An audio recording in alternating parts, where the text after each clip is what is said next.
Hello and welcome. This presentation will provide an in-depth analysis on the global beverage and snack company PepsiCo. My name is Jared Mayberry, and accompanying me on this assessment is Catherine Robertson and John Carl Kudrosh. Let's take a closer look into PepsiCo's history and financial well-being. Throughout our analysis of PepsiCo, we recommend a hold with a 12-month stock target price of 186 and the most recent close being 174.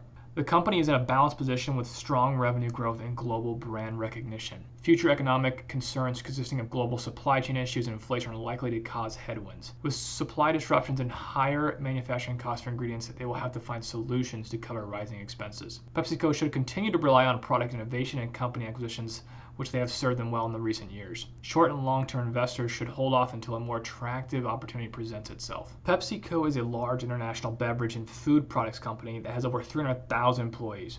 The company consists of over 100 brands, which include Pepsi, Lay's, Gatorade, Quaker, SodaStream. Within these brands is a product portfolio that's comprised of cereals, rice, pasta, water, juice, and energy drinks, and soda. Around 54% of its revenue comes from its convenience foods, provided mostly by Frito-Lay, and 46% from beverages. Additionally, a significant portion of its revenue comes from international sources as the company sells in more than 200 countries and territories. PepsiCo is currently the world's largest beverage company by both sales and market value, but does not decrease the threat from competitors. The competitive rivalry is fueled by low switching costs and the ability for customers to easily ship providers. PepsiCo's direct competitors, Coca-Cola and Mandela's, are two giant competitors that pose a threat across PepsiCo's product lines and comprise a large portion of the market.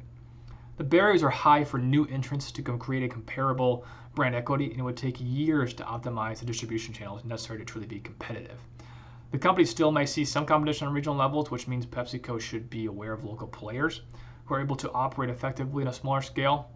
But the main threat for PepsiCo is with the existing global competitors. PepsiCo defines organic revenue growth as a measure that adjusts for the impacts of foreign exchange translation, acquisitions, and divestitures. They acquired Rockstar, an energy drink maker, for a cash payment of nearly $4 billion.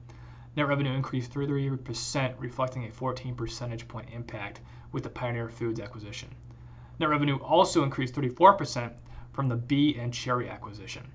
They recently completed the divestiture of Tropicana, Naked, and other select juice brands to PAI Partners for approximately $3.5 billion in cash and a 309% non-controlling interest in newly formed joint ventures that will operate across North America and Europe. Now I'll pass it over to John, who's going to talk more about the industry landscape. Thanks, Jared. PepsiCo is in the consumer defensive industry. This is because consumers tend to be unable or unwilling to cut even during tough economic times. Cost cutting is normal in the industry, and price wars are very common among larger players. The sector returned 8.2% overall over the past decade, compared to the S&P 500 of 11.86%, which shows lower growth overall, but the industry can be a safe haven during economic recessions.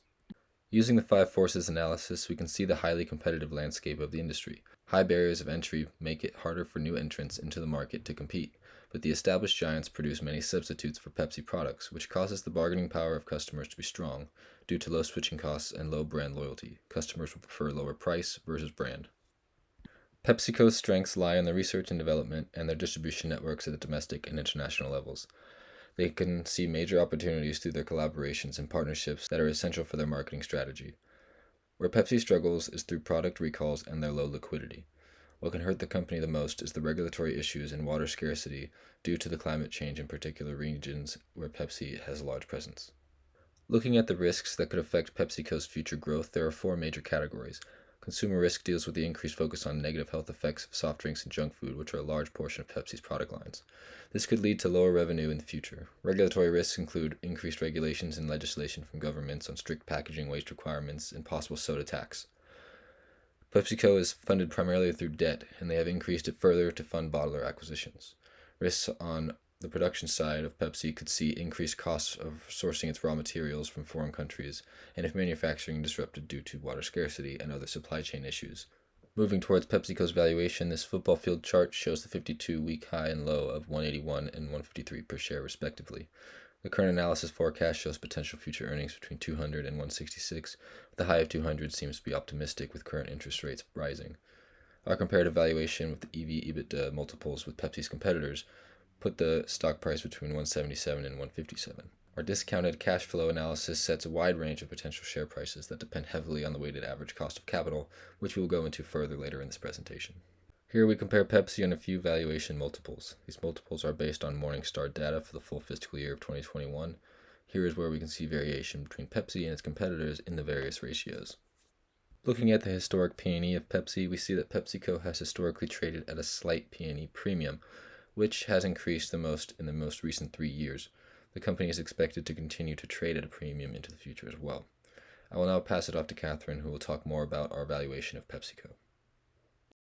Hi everyone, Catherine Robertson here. I'll be speaking about dividends and our discounted cash flow model. PepsiCo announced a 7% increase in the annualized dividend to $4.60 per share, up from $4.30 the prior year. You can see on this graph provided by Pepsi's annual report that this will represent PepsiCo's 50th consecutive annualized dividend per share increase. Their dividend payout has been gradually increasing the past 4 years to nearly 80% in 2021. This signals a consistent strong payout to shareholders. In 2021, net cash used for financing activities was $10.8 billion, primarily reflecting the return of operating cash to shareholders through dividend payments of $5.8 billion. The company expects to return a total of nearly $8 billion to shareholders in 2022, comprising dividends of approximately $6.2 billion and share repurchases of approximately $1.5 billion. To begin with our discussion of our discounted cash flow model, we'll go over our entering assumptions. With a capital structure of 70% debt, modeling future cash flows is very sensitive to this cost. Pepsi took advantage of recent low interest rates to refinance, which brought the cost of its debt down to 2.5%. With interest rates rising, the company has used cash from its stronger than expected year in 2022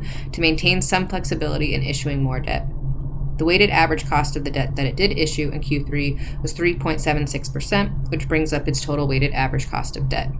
Anticipating interest rates continuing to rise, we will use 4% for our average cost of debt when modeling cash flow for the company. Further assumptions driving our weighted cost of capital are listed here. First, with the tax rate, Pepsi had about a 21% tax rate in 2021, and this is expected to rise to 22% in the near future, eventually rising to 25% per value line estimates. We'll be using a risk-free rate of 4.02 from the most recent 10-year treasuries, and given the climate of the markets, our model comes in with a 6.75 market risk premium.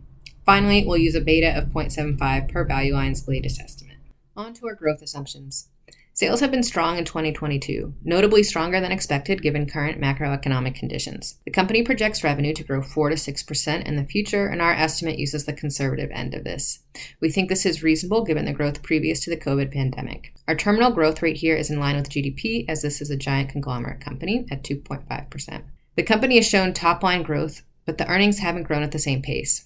Pepsi is working on increasing margins by making COGS and SG&A more efficient. Our estimates do show small improvements here, but conservatively, we don't show any major changes. Here we show a sensitivity analysis, which compares sales growth to the weighted average cost of capital. In 2021, Pepsi enjoyed 13% revenue growth, and in 2022 is tracking to show 7 to 8% growth as well. However, we believe that this is still not a sustainable number due to the risks mentioned earlier in the presentation. The company is growing in emerging markets, but that is balanced by decline in beverage sales in North America, still its largest division. In the top chart, you see our target price marked at the 2022 expected 7% growth. Switching to the bottom, you can see the effect of stepping down to 4% growth. In both, you can see how much a rising cost of capital quickly erodes value. I'll now pass it back to Jared Mayberry for the conclusion of our presentation.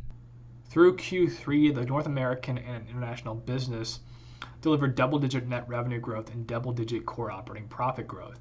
Frito-Lay's operating profit increased 17% for the third quarter alone and reflects the ongoing impact of inflationary pressures and a double-digit increase in advertising and marketing spend. A greater emphasis on accelerating cost management initiatives and further sharpening the revenue management capabilities as consumers adjust and adapt to persistent inflationary pressures. PepsiCo's goal is to increase investments in employees, supply chain, plants, technology, and productivity initiatives to fortify business and build competitive advantages for the long run. Our analysis on PepsiCo concludes with a hold recommendation. Serious challenges are ahead for this industry as societies focus more on healthful products and reducing climate impact. PepsiCo has met this challenge by investing and making healthy changes to its existing product line and investing in manufacturing processes using less water, energy, and plastic. PepsiCo's product margin grew steadily throughout the COVID pandemic and continually expanded at the conclusion of year 2021. Although we expect a future decline with the economic climate, the company is still seeing growth. While PepsiCo does add and divest brands as the marketplace changes, it doesn't have any specific plans for acquisitions in the near future. PepsiCo ended fiscal year 21 with a nearly 13% increase in sales.